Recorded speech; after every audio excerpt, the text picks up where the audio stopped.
Hello. Hey. Hi, Hey there. Sai. Hi, everyone. Welcome back. Oh, good to see you. Oh, what happened to Courtney? Oh It's no, Yeah. like, hey, Linda, how's it going from the Andagi Pasi?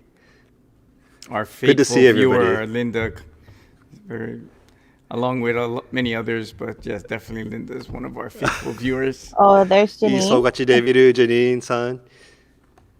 Oh, good to see everybody. I'm so good to see you guys, John and Courtney, and everybody else out there. This is our number 35 Yuntaku episode, first one for the year, right? 2021. And it's been a couple months. We took a little bit of a break, but we're back in action now, and I'm so excited because we have exciting new music. We have a new background, a new titles. I'm really loving this. I like it. I love it. And then, what's great is we have a bigger team now to help plan out the rest of the year. Yeah. How you Right. guys been? Man, things here at HOC have been the same, but it's changing. Again, 2020 is behind us. 2020 hindsight, not the best sight looking back, but it also gave us a wonderful opportunity, right? Here we are in our second season, if you want to call it that, of Yuntaku Live. So we're excited. We've gone through so many virtual events throughout the year, and we're looking forward to a lot more. But here at the HOC, unfortunately, due to the pandemic still being with us into the year of the ox, and by the way, Isogachi Debidu again for going into the lunar calendar new year coming up on February 12th. So as we go there, we still have the Hawaii Okinawa Center closed because of the tier. We're still in tier 2, I believe. And I can't open this. We are limited to 5 people, but I do want to give a shout out to our volunteers who have been coming and working in compliance with pandemic regulations, our gardeners that have been keeping our landscape and our pond going because those things are very important. We cannot really do much without our volunteers. They've been critical, and I appreciate them. So by the time you folks come back, you'll see differences.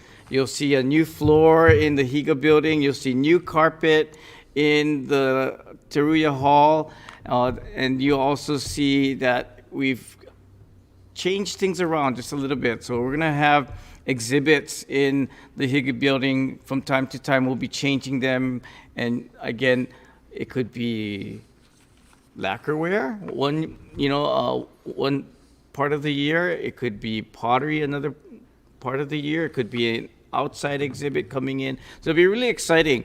And so I want to get everyone excited about when they return to HUA. I know we have a lot of our classes that are not able to meet, but again, bear with us, bear with the regulations. I can't wait for everyone to return. That's what we do. We can't almost function without seeing each other. So I can't wait to have everyone come back. Ichigo Ichie, we have our Sanshin classes and our Monday crafters who've been working so hard at home. Again, big shout out to them as well. I know Courtney has been very successful with the marketplace, especially with a lot of the items made by the Monday crafters. But I wanted to let everybody know that thank you for your donations. Going into 2021, it's going to be another tough year for us, and we appreciate all your donations and contributions. I hope you support us going into this next year. Again, Ipe Nihe Debiru, but we're going to be led by Patrick Miyashiro. So you guys are going to find out all about him today. So I'm looking forward to a great year. And, if you can't stop by, don't hesitate to call and say hello. I'm really excited for this year because it feels like we're getting close. As you get the vaccines rolling out. It's been great that we can connect with everybody like this virtually, right? And right now we're reaching people from all over the world. But man, it doesn't, it's still not the same as meeting people, in person, having those public events. I'm really looking forward to No. getting back to the days. Yeah, Yeah. it is not the same. But I think we were able to introduce and let people meet others in a way that we couldn't have imagined, and I think that's been a wonderful experience. So we've actually gotten a lot of feedback, even from our own club president, saying, "When are you going to bring Yuntaku Live back?" Right? Even though it Yeah. was just like a 2 month period, they totally missed having the show every week and couldn't wait to come back online to see everybody virtually. Yeah. So, we really appreciate the following that you folks have, taken on in terms of tuning in every Tuesday. So in this new year, in 2021, we have a new schedule, twice a month, right, DJ? Twice a month, yeah. So it's going to be easy to remember. Every second and fourth Tuesday of the month. Yeah, and so just like before, go ahead and like and subscribe if you haven't already to our YouTube, so that you'll get the notification, so that it'll remind you, hey, it's the second Tuesday, time for Yuntaku Live. Or you can easily go back and subscribe and there see all of our videos that are posted and watch it on demand when you have time, for those of you who maybe have other commitments on Tuesday evenings. And then, of course, like John mentioned, we wouldn't be here without donors. So thank you to all the donors who helped support us through 2020. And for those of you who are in a position to give, we do still have our PayPal set up on HUA.org. So you can go ahead and go to our donate page. Or, of course, you can go ahead and mail in a check to the office and make that out to HUA. And we appreciate anything that you folks are able to contribute. So thank you so much for the continued support. And always, to our viewers out there, thanks for, coming out and always supporting us. Good to see Jason from, he said hi, from San Jose, Kent, and also Sunday. But, we love to get comments and feedback. So feel free, comment, let us know where you're from. Yeah. And don't be afraid to let us know if you have ideas of what you want to see on Yuntaku Live. Yuntaku just means to get together and talk stories. So let us know what you want to talk about. Absolutely. Looking forward to this year, man. It's been, February now? It's not even quarter of the way through, and we've been busy with, HOA has been busy with a lot of Zoom meetings because we're preparing for many events to come this year. And some of it, it's going to be more of a subdued in-person event, but I think we have a lot of virtual and hybrid events in store. So really looking forward to this year. In fact, this year will be really exciting because as we start coming out of COVID, it's not knowing how things are changing from week to week, month to month, and it's difficult to plan, but it's exciting because how things change. I mean, one small example is that every year, right around this time, Patrick and DJ would be going to Okinawa to meet, our friends and the government officials in Okinawa, so that we maintain that close connection to Okinawa. But because of COVID, right now we can't do it. Hopefully we'll be able to squeeze it in toward the end of the year. Very important to maintain that communication. But that's how much things are changing. And also I want to give a quick shout out. We're sending notices out to the schools, but just in case we don't reach all the schools, we're trying to put together our the Hawaii Okinawa Student Exchange Program. And we're going to run a virtual program, but it's going to be just as fun, just as interesting. It's going to kind of create this virtual pen pal with your students. So you're not really a host family or host student, but you'll have this virtual pen pal, and we're going to have all these exciting activities planned. So if you're curious and you're interested, call HUA and let us know. We have a deadline coming up real quick in the middle of February or toward the end of February. We'll put this on our website. But again, we're sending out word to the high schools. If you're a high school freshman, junior, senior, junior freshman, sophomore, junior, definitely, and want to participate, let us know. All right. All Thank right. you. Thank you very much, John. Again, John Itomura, he's the Executive Director for Hawaii United Okinawan Association. Thank you for everything you do and always working hard, staying late to make sure this stage is set up for Yuntaku. And then we also have Courtney Takara, past president, 2007, 18. 2018. Yep. 2018. And then this year for HUOA, I'm the president-elect, and then we'll be meeting Patrick Miyashiro very soon. So, and he's the president for 2021. So, very exciting year. Well, I think Pat is getting ready now. But yeah, John, thank you very much for giving us an update. Courtney, how was your weekend? You know what? Super Bowl was a little anticlimactic, but I enjoyed the food. I enjoyed spending quality time with my family. It wasn't the big party like usual. Yeah. You know, no trips to Vegas. But I think COVID has one of the silver linings is the quality time with family, you know, kind of slowing down. For some of us, we've always been on the go. So it's kind of nice to have some downtime and you know, just relax and not have to be going to a million places one after the next. So it's weekends are turning into a really nice luxury. Yeah, right. Good time to relax and recharge. And man, congratulations to all the Buccaneers fans out there. And Tom Brady fans too, right? TB12. Right, What was his right. number 7? I, 7 trophy? I Man, yeah, that's unreal to be 43 and have, you know, accomplished so much.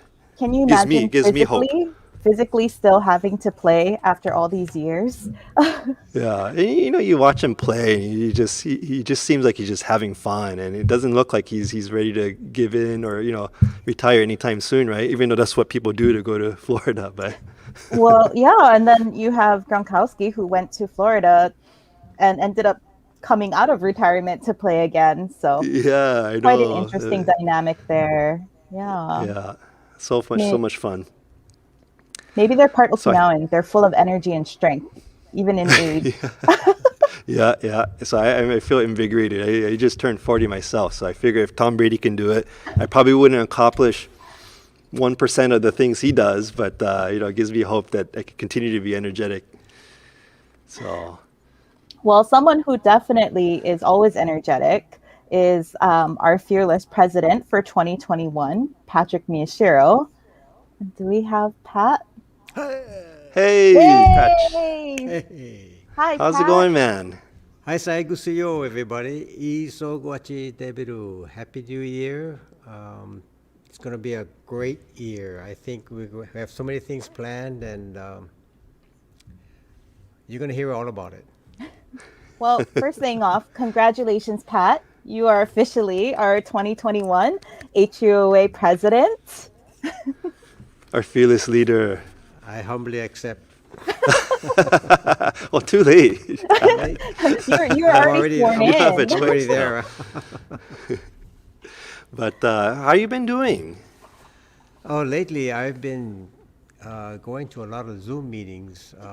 Believe it or not, the committees, the vice presidents have worked so hard preparing for this year. It's going to be an awesome year. We got a lot of things planned, and it's going to be upcoming. And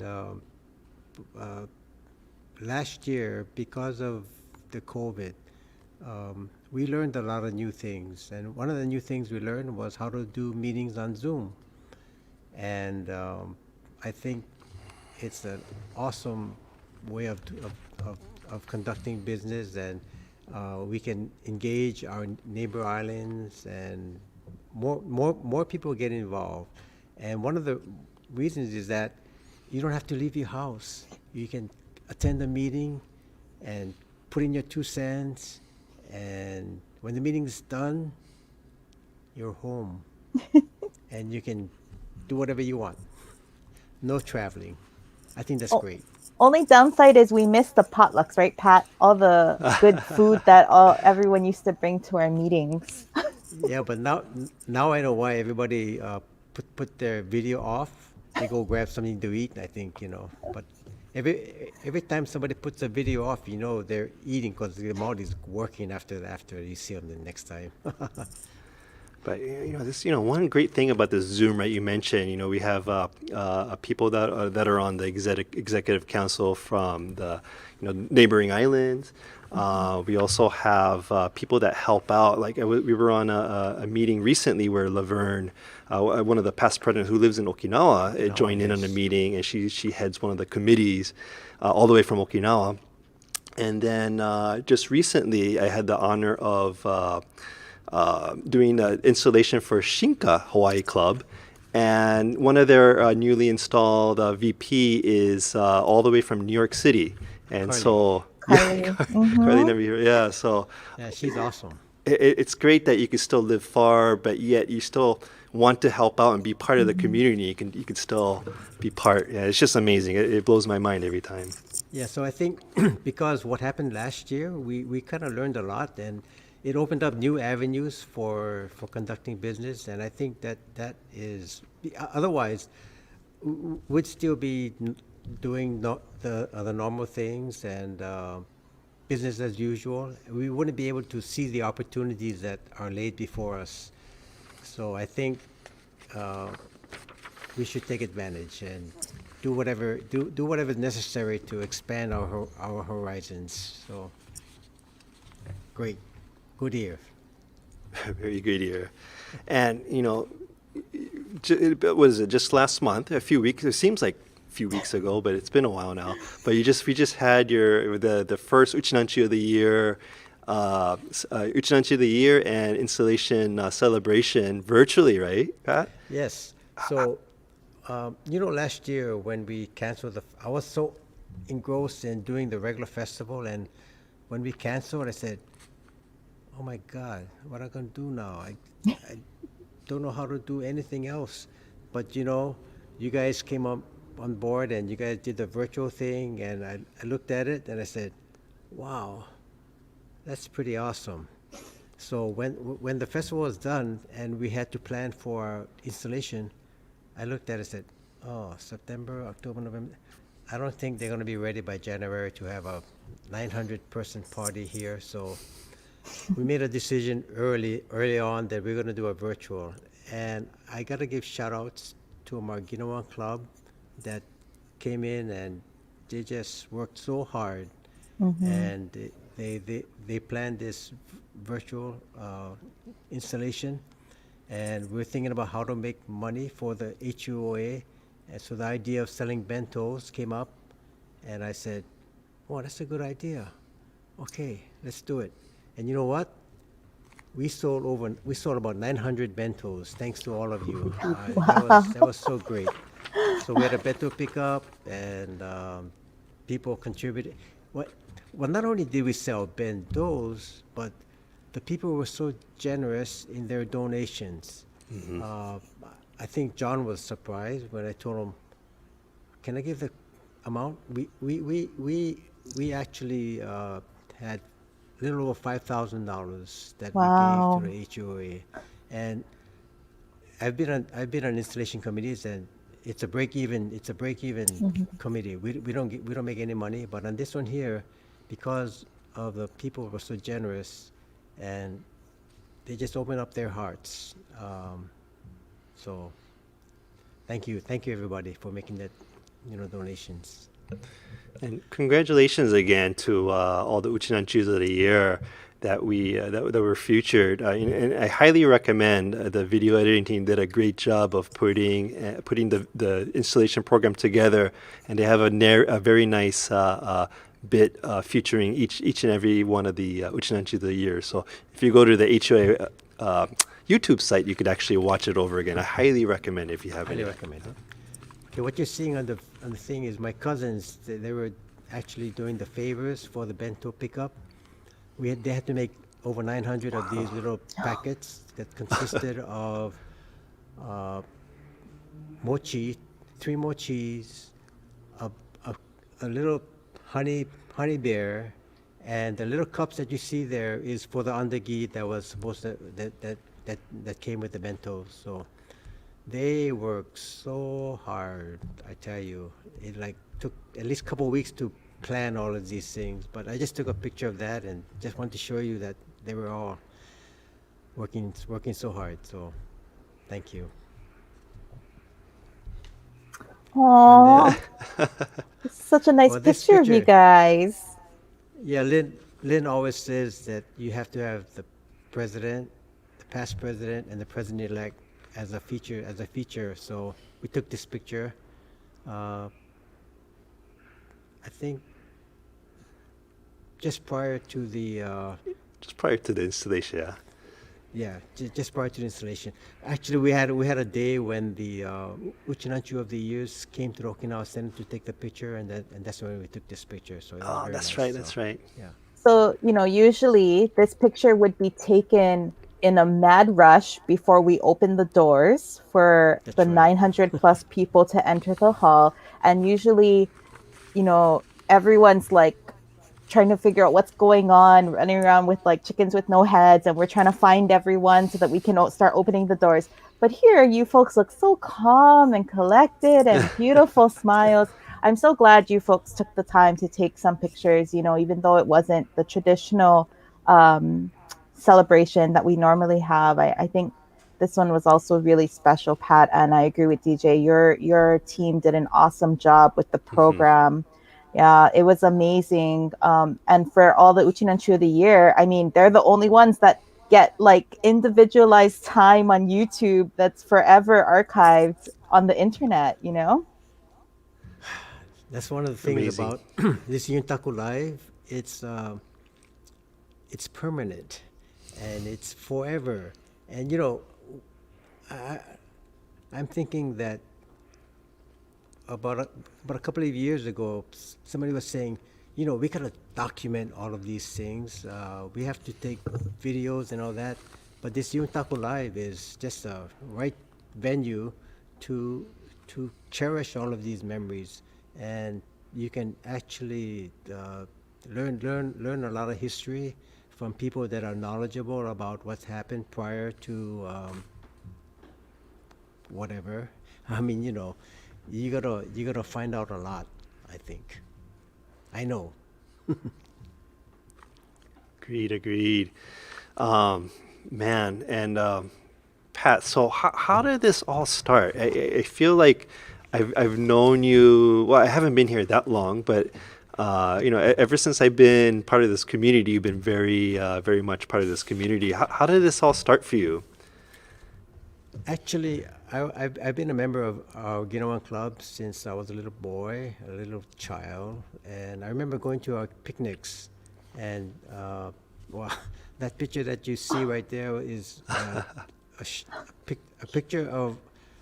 I actually took my brother's baseball shirt, put it on, and had somebody take a picture. I was like about 10 or 12 years old, Oh and man, I and I said, like how it says Ginowan. It's a Ginowan club shirt. it's a Ginowan Club shirt, and they played baseball at Alamona Park, and this was my oldest brother's shirt, and I just put it on, and I didn't know I was going to use it for this, It was meant to but be. it was meant to be. Yeah, yeah, yeah. So Pat, so that means that you've been with the Ginowan club since you were a child. I mean, basically most of your life. Oh yeah, most of my life. Yeah, Wow, that's amazing. because I remember in 1952 we took a panoramic picture of the club.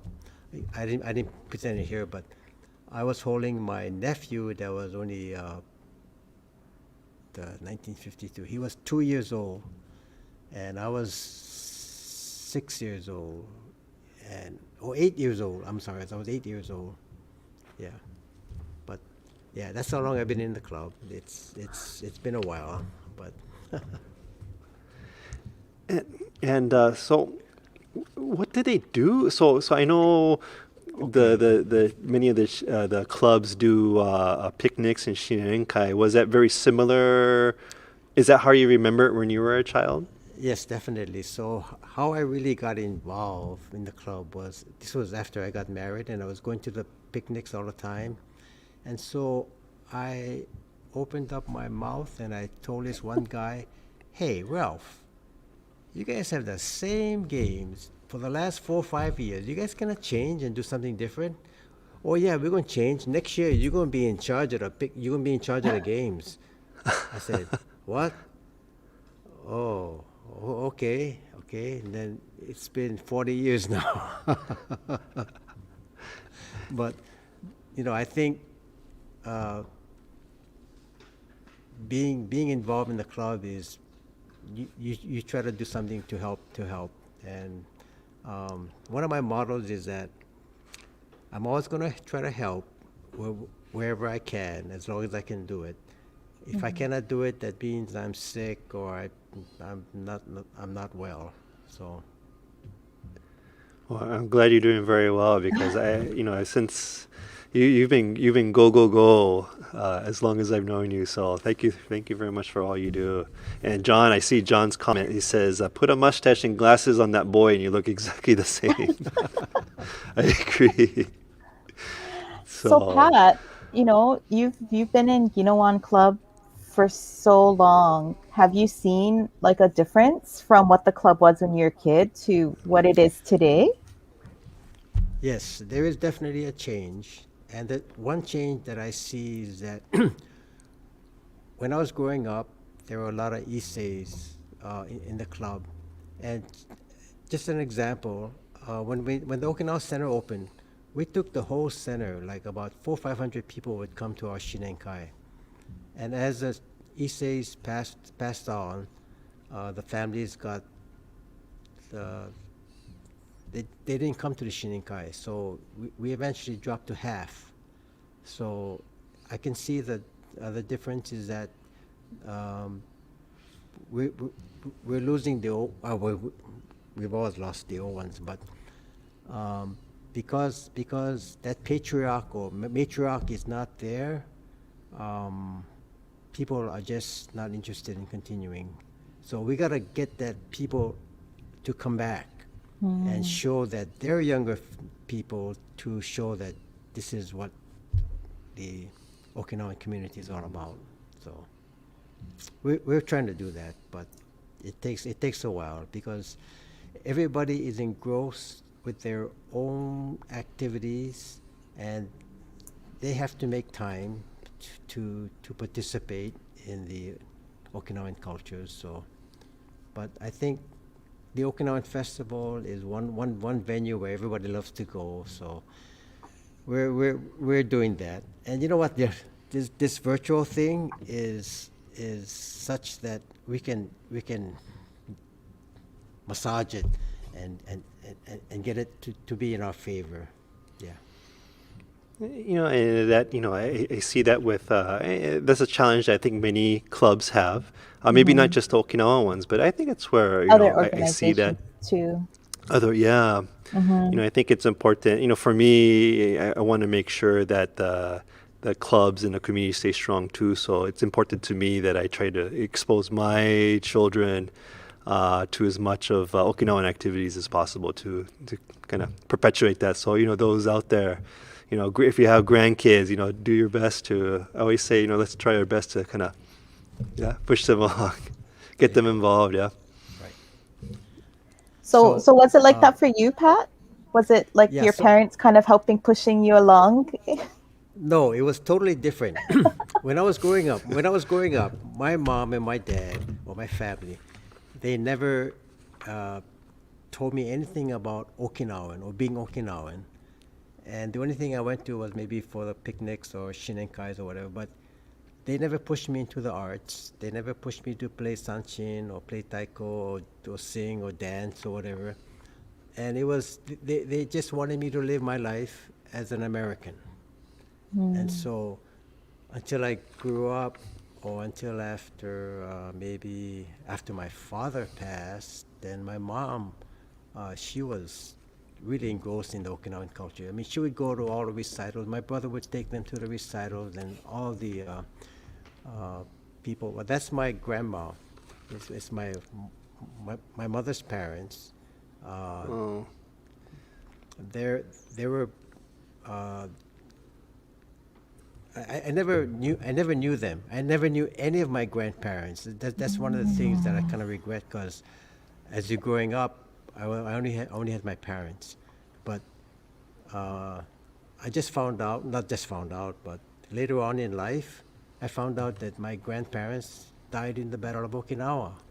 And they passed away in the caves, and I didn't hear anything about it until I was married, and you know, when my uncle came down from Okinawa, then kind of talked about it. But I never it was never part of my life. I never knew how they died or how they lived, because my mom came in from Okinawa when she was 17, and so So that would make you second generation? yes, I'm a Nisei, but I am I guess the young Nisei. I was born in 1944, so when my grandparents died, I was maybe about a year and a half years old, but I never knew about that situation. So yeah, and that's my father's parents. They brought my father when he was 8 years old to Hawaii along with his sister, and they had three more other children that was born here. So it's like my father was first generation, and his brother and sister was Oh, second generation. But wow. it's a different story for on the Miyashiro side, because one of my uncles, my father's brother, um, he became the first Catholic priest from Hawaii. His name was Father Thomas Miyashiro. Maybe some of the older people might know who he is, uh, but yeah, it's a long history. My father's side and the Miyashiro side. My father went back in 1962 and brought all of their ashes here from Okinawa, because there was nobody left back in Okinawa at that time. Oh. So Wow. This that's must be your my dad. parents. That's my dad and my mom and my mom. Wow. And my Oh. mom was she just liked kachashi and anything Okinawan. Her favorite song was Tinsugu no Hana, and wow. And from what I understand, Pat, you mentioned earlier to me that she was featured in an article, a newspaper article. Yeah. As she got in years, there was this reporter from Pacific Press. His name is Kazuo Miyashiro. I mean Kazuo Nagami. I'm sorry, Kazuo Nagamine, and he took pictures of essays and featured them in the Pacific Press, and I thought that was really nice. So one of the pictures is my mom when he took that picture. Um, this article was used in our Ginowan 90th anniversary new celebration, and we made a book, and they featured all the essays that were left, and my mom was one of them. So It looks like she was in a kachashi competition too. yeah, she was in a kachashi competition at Thomas Square, Oh. 1988, Was that and I during have a festival? yes, that was doing festival, and Oh, I actually have a video of her doing the kachashi. So oh no way. and that was my uncle, my father's brother, that became a priest, and that's when he was first ordained back in 1940. And that's my mom. That's a picture that Mr. Kazuo Nagamine took, Uh, and he So just this profiled all of the essays. this made it all the way to Okinawa, looks like, because I think it says Ryukyu Shimpo. oh, on the bottom right. Yeah. Yeah. Oh, Or how maybe, nice. but it was featured in the Pacific Press. I think he featured one essay every month for about 3 years. He's got a lot of pictures. So, yeah. Wow. Oh, That's the picture of my wife and I, and then that was at least 30 years ago, because I was chairing John Tasaro's installation banquet, and that was held at the Sheraton Waikiki, wow. and so we took that picture. I guess that would have been before the Kaikan was built, correct? Yeah, it was just during that time when about a year after, because this was 1988 and 89 and 1990, the Okinawa Center opened up. Wow. And I see the mustache. Oh yeah, the mustache was. Now I there. recognize. The mustache was there. I never used to grow a mustache, but there's a story behind that. And those are my siblings, my two brothers, and my three sisters and their wives. So Wow. this was taken at Monago Hotel. Wow, wow, wow, wow. Oh, very nice. Wow, I love that. I love the photos. And Okay, this picture was taken in 1982 when I was involved with the Ginowan Club. And that guy in the middle is Koshige Tamanaha, kind of what I was admiring too, because he was always there at the Ginowan Club's activities, funerals, Shinenkais, picnic. He was the one that was going around and making sure everybody was taken care of. And then I looked at him and said, wow, this guy is awesome. Especially at funerals, he would make sure that chobo was taken care of, people was doing this, that. I was just watching him, and so this picture was taken at Daikokute at one of our Shinenkais. And at that, in those days, when you went to a Shinenkai, there was no people that said, I'm going to come, or we're going to have a Shinenkai. Just come and pay your dues and pay your money when you arrive. It was, I mean, I didn't realize that, but it's that, why? But you just come and you sit down, and when people just overflowing, you just made room. And there was no real planning, but that's how they did it in the old days, hopefully never run out of food or beer. Beer, They yeah. did. They had to. The kitchen was always scrambling, because get 10 more people out, bring them over here, sit down, bring out extra plate of sushi or whatever, and then that was okay, and then the entertainment. Oh, your kids can dance? Okay, bring them up or whatever. It's like Oh, real impromptu. impromptu. Wow. But of course, there were some that was planned. But of course, there were some that, you can sing, you just come up and sing, Oh, that must have been so fun. I still see that every once in a while where people get picked out. The MC picks out someone from the Yeah. crowd, right? So, and then they get mad at you later. Well, Pat, I know, you're also a taiko player, from my understanding, and I think you were featured. There was a video of you at the installation banquet where you're playing taiko. When did you learn Okinawan taiko? I started taking taiko in 1986 because my wife wanted to do something. So she said, let's go explore the possibilities of taking something Okinawan. So she went online, or not online, she just called around, and Hawaii Taiko Kai was practicing at the Okinawa Center. So we just came, and then also my sister asked me, you guys should go do that, because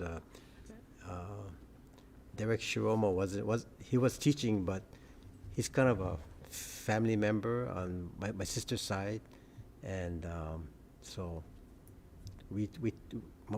my wife and I took it. And when I met Terry Higa, I said, hey, Terry, I know you from someplace. Oh yeah, we graduated college together. Oh my okay. goodness. But he was from Maui. But we graduated the same year, and he went on to work for the state and all that. But and then so he's awesome. Terry is one sensei that you appreciate taking lessons from, because he teaches from the heart. He teaches everything about Okinawa, about the importance of the song, where the song originated, and you really learned a lot. And I got an appreciation of the Okinawan culture because of Terry. You know, before I played taiko, all of the songs sounded the same. Slow songs. I didn't know what the difference between Kage Defu, Noboi Koduchi, and all these.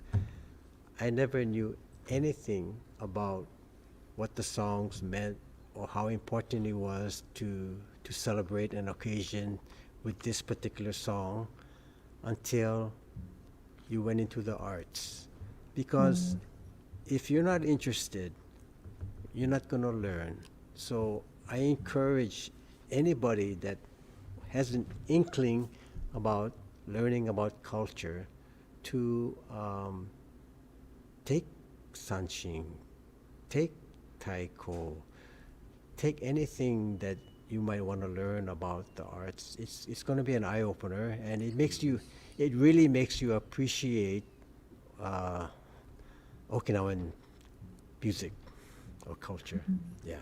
Well, I think we have a video of you. Well, at least part of Hawaii Taiko Kai. Yeah? If you can Yeah. cue that up. Okay, so I asked them to make it a little bit more interesting. Yeah, so this is basically our taiko group playing taiko. It's not featuring only me, but the whole group. So. All right.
'Wow. Wow, wasn't that nice? Very You know, nice, Pat. Yeah, at that time we had some of our grandkids come join us, and they were playing for about 4 or 5 years, and as they grow older, they go into high school, they get into other things, and they have other activities. So unfortunately, we don't have them right now, but they were part of our group. So Well, it's Great to nice. see. Yeah, no, just to expose them, right? And then maybe later on as they get older, they'll remember the songs and that experience of learning taiko and playing with you, and I'm sure they'll find their own ways back into the Okinawan culture as they get older. You see that John says nostalgic to see the Okinawan Festival at the Kapiolani Park Pavilion. Yeah. What year was that? Do you think? Do you remember, Pat? I think it was 2003. 2003. Wow. Wow. You know, so you had mentioned that you draw a lot of inspiration from learning about the culture. Even more so when you started learning taiko, but you've been very much involved even before you started learning taiko. And so, what was that? What was your inspiration to be so involved? Because I believe in 1989 you were the Ginowan Club president. Yes. So what really got me is Akira Sakima. He was one of our founders of our club, and he asked four of us. There was John Tato, Radniko Hagura, Warren Miyashiro, and myself, the four of us, to kind of take a role in being the younger guys to step up. And this was back in the early 80s. And I remember going to a seminar at the UH. I think Roy Kaneshiro was president at that time. And he conducted a seminar that I was so impressed. So, they talked about the three basic things that were involved in the club at that time. And it's still involved right now. Your Shinenkai, how to conduct a Shinenkai. Your picnics, how to do the picnics. And one of the important things was how to MC a funeral. When people pass away, Right. as an officer, you get more involved.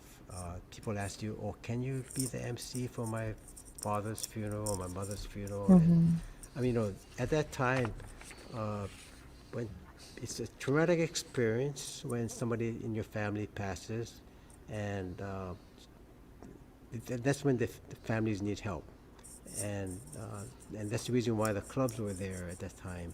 So, as an officer, we helped out, and one of my experience was that first off, we went to a family's house, and they were so impressed that we actually came over and gave condolences to the family in person. And I was impressed too when my father passed away, and I saw Richard Ihao at that time, who was the president, walking down the sidewalk, coming into I said, "Who is this guy?" And then he came into the house, put Senko onto the altar, and gave my mother condolences, and said, "Oh, wow, that's pretty good." It was an awesome feeling that I had, and that what made me kind of get more involved in the club. So it's the little things that you do to help other people that makes you get more involved, and it kind of strikes your heart. It touches you in a way that it's hard to explain, but it's there, and that's what keeps you going. So, yeah. So, what you see right now is back when the Kaikan Okinawa Center was being built. We had Ed Kuba, who was in charge of the fundraising efforts, and we just had this little bit more to go. So he came up with the idea of doing a mustache club, and I never grew a mustache at that time. Oh, so this is how it started, Pat. This is how it started. Okay. Very interesting. Yeah.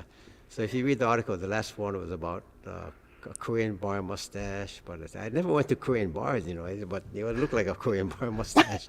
But Sam Picasso had the Clark Gable of it. He was the one that used to go to Korean bars, I think. Ed Cuba, or even Wally Teruya, So you had a mustache ever since? No, I shaved it off about at least 5 or 6 times, and I grew it back again.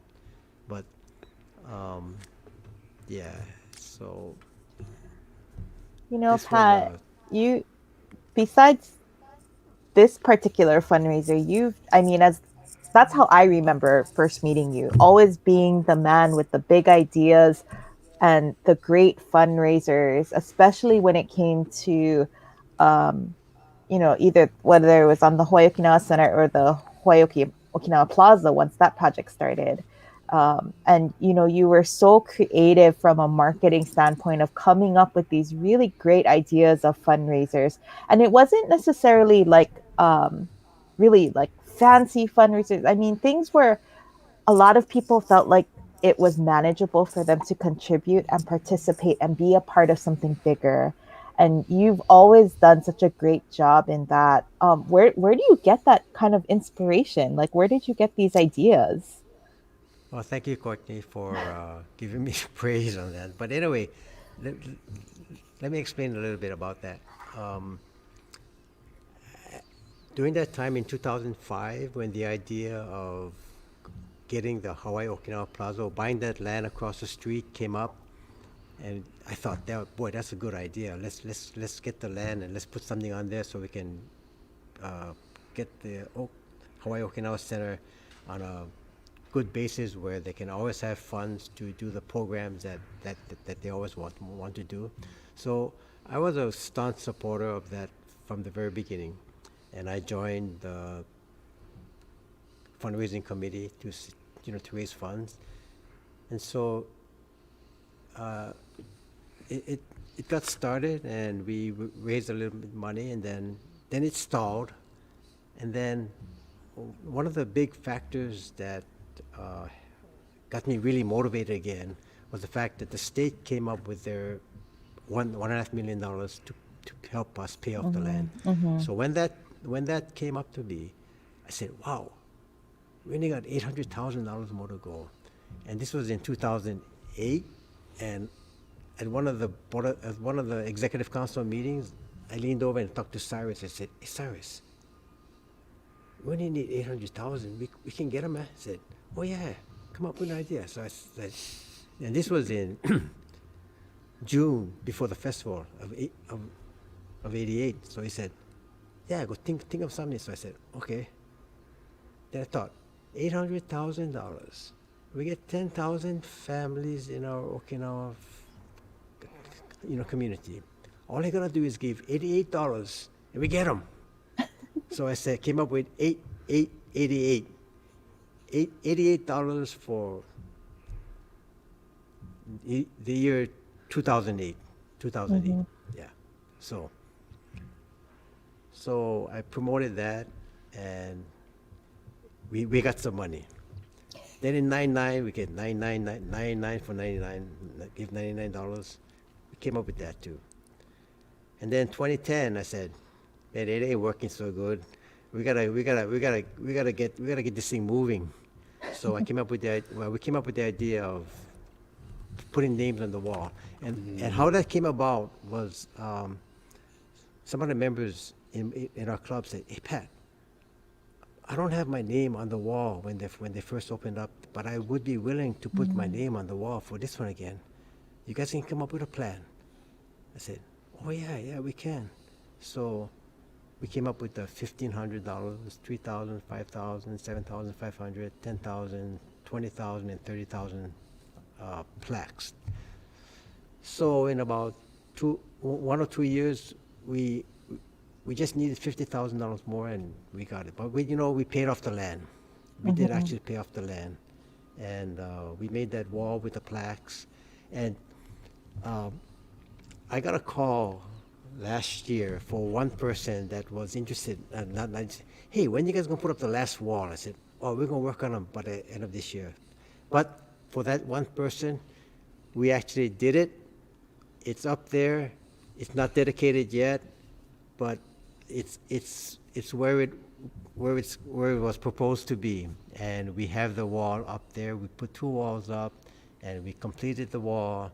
Just a little bit more touch up that we have to do, but yeah, it's and basically, this was basically to pay the land off for the Okinawa Plaza project. So, and kudos to the people that came after, which was Mark Higa and Chris Shimabukuro, who kind of said that they were going to actually put the building on the land. And when they did that, that was great. So, that's the history. And this is the plaque that you see. So as soon as you go into the Legacy Hall, the Okinawa Center Legacy Hall, it's on the town side of the building, right, with the glass names. Yes. Very beautiful. And, capital campaign. This is probably one of the first times I met you, Pat, and I was very inspired because you could see a bit of the energy. But at the time, when he's explaining about this capital campaign and how it's important, it's our, it's you just see the energy. You get really inspired when he's up there on the floor, trying to encourage us to donate. So Pat just that was my pulls at your first. heartstrings. He knows how to make you feel like, oh, I have to be part of this.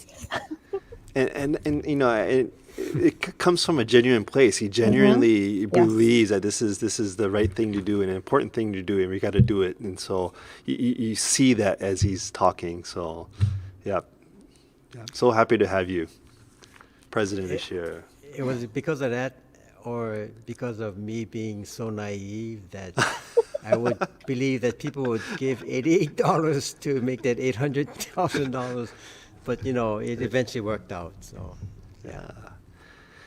So how did you get involved with HUOA, Pat? My involvement with HUOA began in 1988 when I became president of a Ginowan club. And as president of a club, you go to all these meetings like how you do executive council meetings. But one of the meetings that I went to was for festival. And I went to the festival meeting. They said, "What club you with?" I said, "Oh, Ginowan." "Oh, you Ginowan. You can be John. John's going to be the president for next year." I said, "Oh, yeah, that's right. Okay. You know what? Since your club is big, you're in charge of construction." I said, "What?" "I'm in charge of construction. I'm not in the construction business, but..." "Oh, no worry, you can handle." "Oh, okay." So I struggled with the idea, and then, so I asked Masa Shiroma to help me. And Masa. So Masa took the ball and ran with it because he was a foreman for Hawaiian dredging. He was a carpenter, and he knew how to do things, get things. He knew how to work the people, and so he at that time, at Thomas Square, we actually built the stage from scratch. Right. And they actually built one year they built it over the pond, and it was like, oh. And they relied on the retired carpenters or whatever, but I used to go to Kapanani Park and watch them work, and they were just diligently working and no grumble. They bring their own lunch, they take breaks, and they just know how to work. It was just awesome. So that's how I got involved with the HUOA on the HUOA level, and that kind of faded a little bit. But then in 2005, when Rodney Koagura became president, they had nobody to be president of Ginowan again. So I said, okay, I'll step up. So I was president for 4 years, and after 4 years, I said, I'm done already.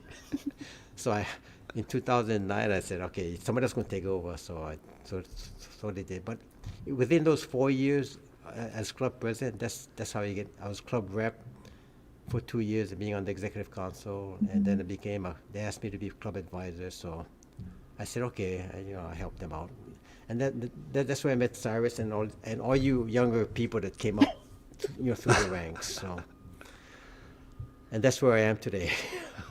A wealth of knowledge and experience. I mean, you've been with the organization for so long, and coming in as president this year, I feel like you've already had so much, it's crazy.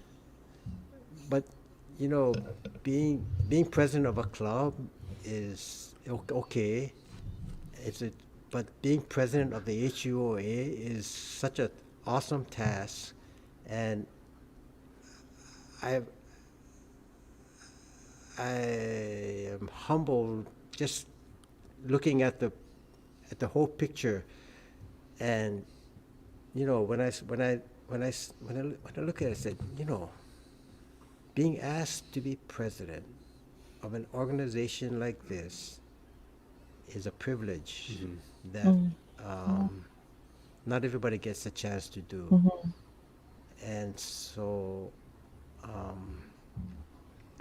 I went back to my other principles of philosophy, saying that I'm not going to tell myself I should have, would have, could have done that. If I had not taken this job in 5 years, I would say, I should have taken the presidency. Yeah, I could have done it. And so, so I said, okay, I'm going to do. But then before I took it, I had to make sure that number one, my family backs me up. And number two, my club going to back me up. Right. Because without those people helping, it would be hard. But my club, my family, they all pitched in to help. So I'm grateful for that.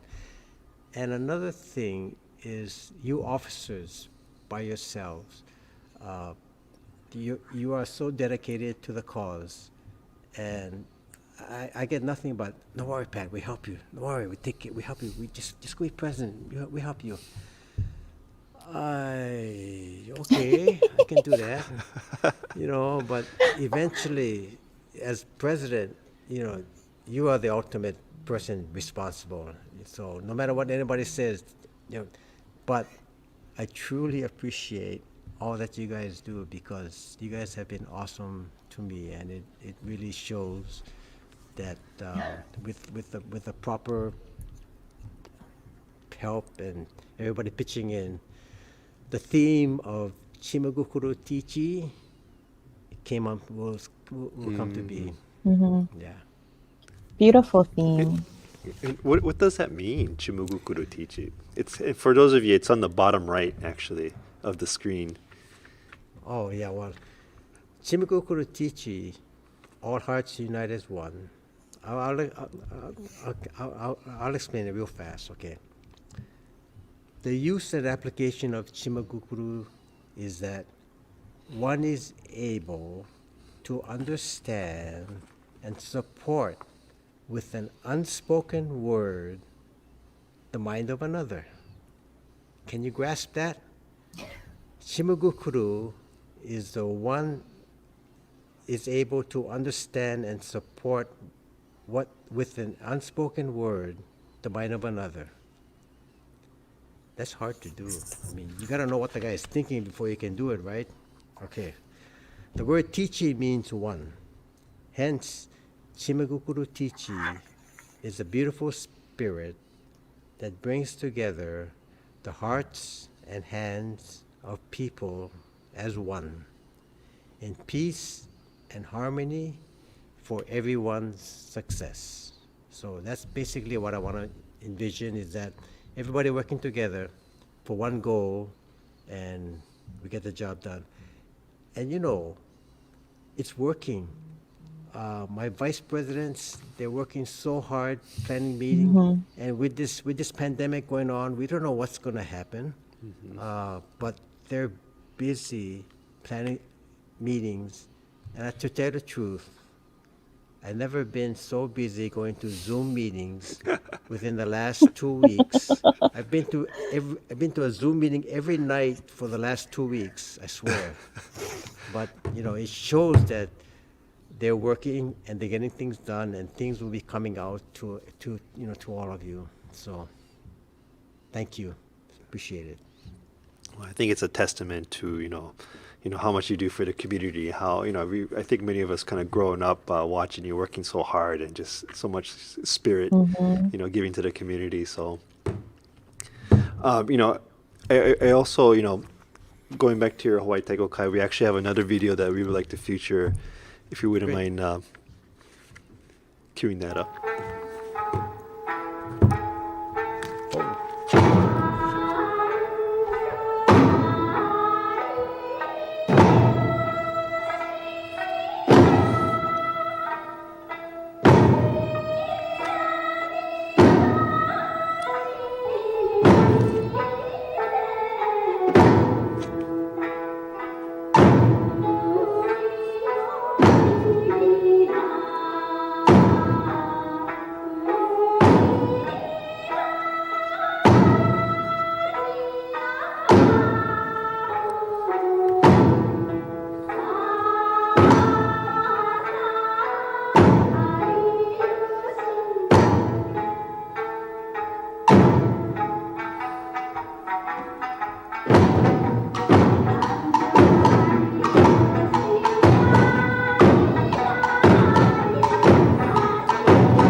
Woohoo!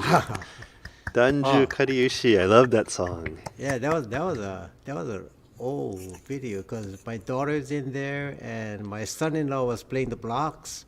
So wow, that was nice. You really make it a family affair, Pat. That's one thing I love, and I think that's I was lucky enough to be at HOC during the bento pickup for the installation celebration, and you folks, some of you who came through may have noticed quite a few young people helping us. It's amazing. Pat had his entire family there, grandkids, children, the son-in-laws. And it's so nice to see that Pat, is able to bring his family together. And like you mentioned, Pat, in order to be the president, you really need to make sure you have the support of your family. But I saw them out there in full force with your wife, helping, doing whatever they could to support you, and that is really heartwarming to me because I think it just shows that you value family so much, and you try to bring them in different ways, not only to the community, but just through the arts and what you do as president. So I was really amazed to see all your grandchildren at HOC that day. Yes, going back to my life where my mom never told me, oh, you gotta do this for Okinawa, you gotta do that. No, she never did that. So I never pushed it on my kids too. I never told them, oh, you gotta go take Okinawan dance. I never did. But my grandkids, that's a different story. I told them, hey, you gotta take dancing, you gotta do this, you gotta do that. So that's why my granddaughter, my two granddaughters, Kylie and Caitlin, they're taking dance from Nakasone dance studio, and so Wow. And are these your grandkids in this photo? yeah, the one in the red and the one between the girl and the boy is Kylie and Caitlin, but Caitlin, the one at the end, is the one that danced Kage de Fu with me. Yeah. So Actually- I have two grandsons and 5 granddaughters. Oh, so 7. Yeah, 7. Oh, and there's your photo. Yeah, Okay, so so that's the one that Caitlin, yeah? Caitlin, yeah. And actually, I think we have a video that queued up as well. Okay, sure. Let's show it. This is Kage de Fu.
Wow.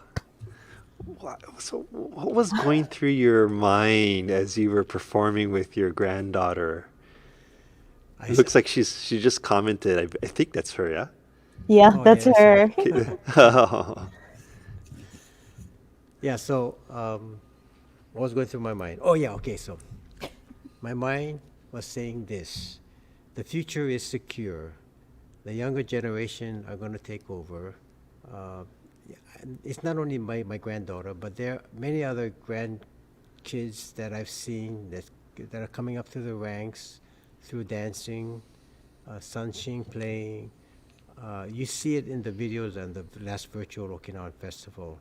It was so nice to see the younger generation coming on board and actually doing the things. So I said, the future is kind of secured. We have people that's gonna come up through the ranks, and they're gonna follow in our footsteps, and they're gonna be doing the things that we're doing, and I just feel that it's gonna continue. Uh, we laid the foundation. I think it's gonna just blossom into something that is. You guys are part of it. It's just gonna be great because of all of you. That's Oh, awesome. I think it's already great. It's just going to keep getting better, right? Getting And then, better, Pat, I think yes. your family just must be really talented because Caitlin can dance, as we saw, but I think some of your other grandkids also have done shishimai with Hoka, right? Yes, Kira Pila and Madison Miyashiro is with Johnny Tamura's Hoka group, and they Wow. were they were in that play when Daiichi Hirata came down, and yeah. So and then also Kira was in our Ishin production, or Danju Kariushi production back at Dewa Theater when she was 7 years old. So she's kind of into the culture. Wow. I don't know if she's watching from Omaha. She's in Creighton Wow. University right now, but we told her to watch. It's like about what time left? 1 o'clock in the morning or 2 o'clock in the morning. Yeah. Wow. You must be proud, Pat. Yep. So you're the HUOA president this year. What do you see? I mean, what do you envision? What's your goals for 2021? Basically, the goals that I projected for myself is we're gonna have to adapt and survive this COVID, and the way things are going, we are doing that. Uh, we are taking advantage of the situation. And one of the biggest ones I see is using Zoom meetings. I cannot, for the life of me, see us going back to the old way of doing meetings because this is so much better. You can involve the neighbor islands. You can involve people from all over the world. Even like for the festival, I watched Carly Namihira. She is so energetic and her ideas, and she comes across, and when she speaks that pidgin Hawaiian language, I mean, it's like, she's from Hawaii. She knows what the hell she's doing. So, I mean, it's just, and she does awesome work too, editing all the videos, and with that kind of support from all over, we can only project more successes for this year, and I can see that happening now. Uh, Last year was a transition because I was going the old way and just thinking on, oh man, that's a big job I gotta do. You don't know how awesome it is until you actually see what goes on behind the scene and say, oh wow, I gotta do that. I gotta do this. Oh, that's crazy. But you know what? Everything happens, and we got the virtual festival that because of David Jones and Lynn and Courtney and John and Chris and uh, Jacob Higa and all of you guys that are back here now. You guys are just awesome, and it just goes to show that we can get the job done, and it'll continue, and it's continuing, and now that we got Yuntaku's kind of set for every twice a month, I think it gives us time to to project and plan it so that whoever's on the program will do an awesome job. And we will, I think, just continuing this, because this is a lifetime treasure that you can have for forever. Yeah. You know, it's there. You know, so let's take advantage of it. Yeah, absolutely.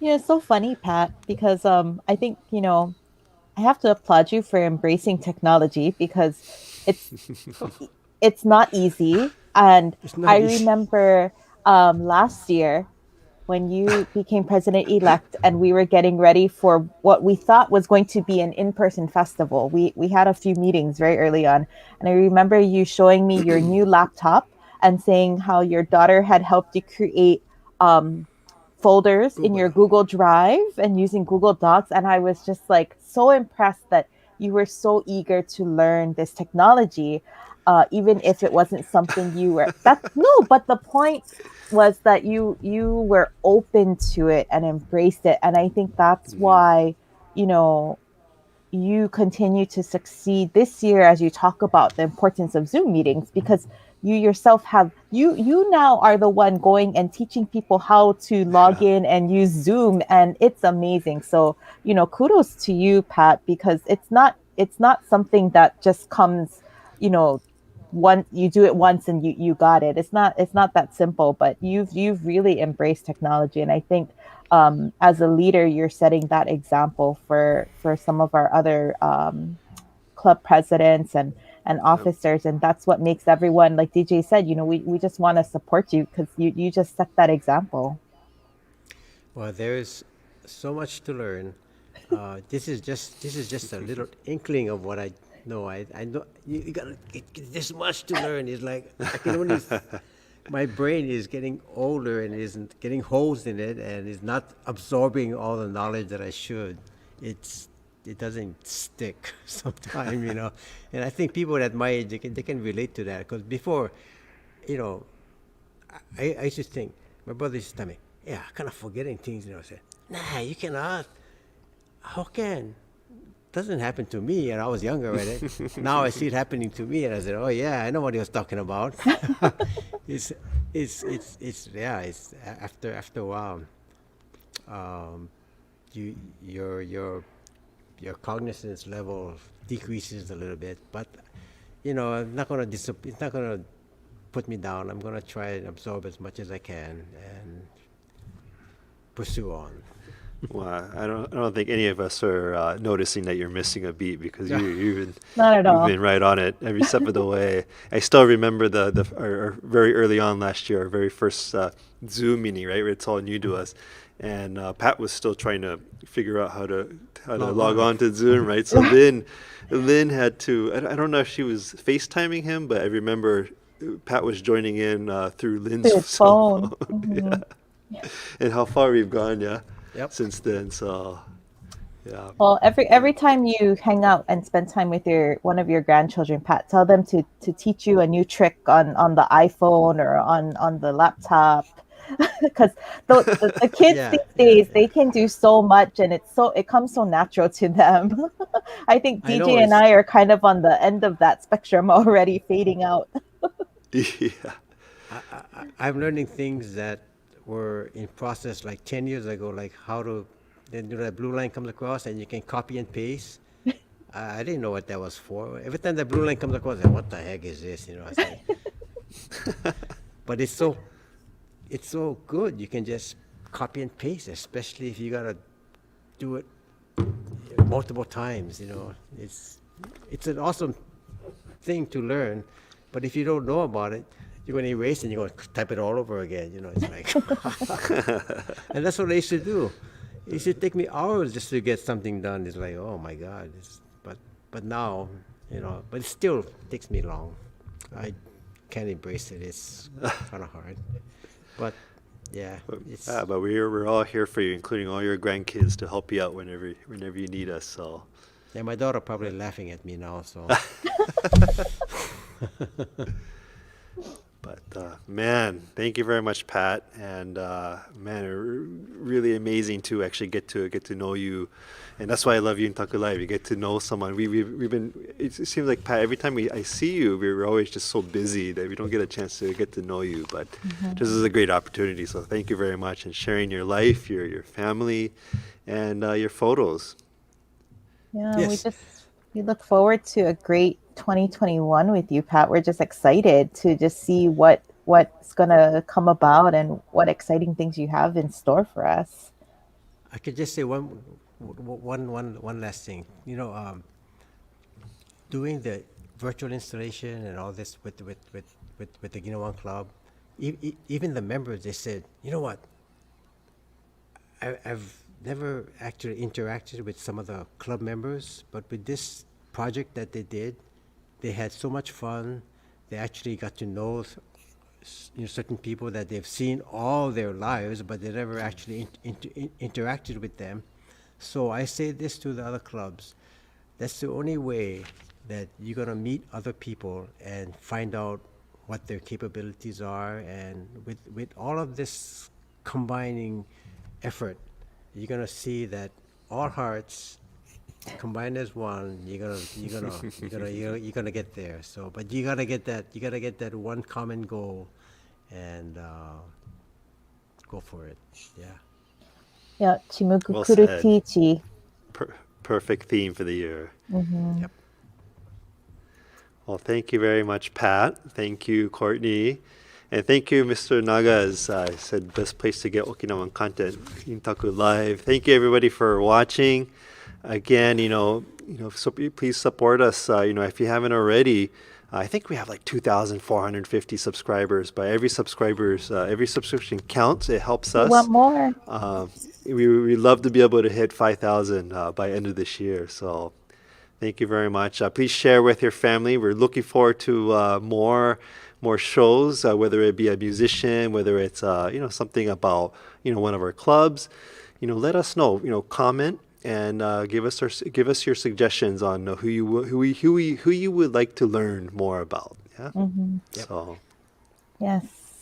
Thank you for an awesome show. We're so happy to be back in 2021, and we look forward to seeing you folks in a few weeks. So, with that, everyone take care and good night. Ipe ni fe dediru. Shimokukuru Tichi and Chibario. Chibario, Pat. Chibario, Pat. Woohoo.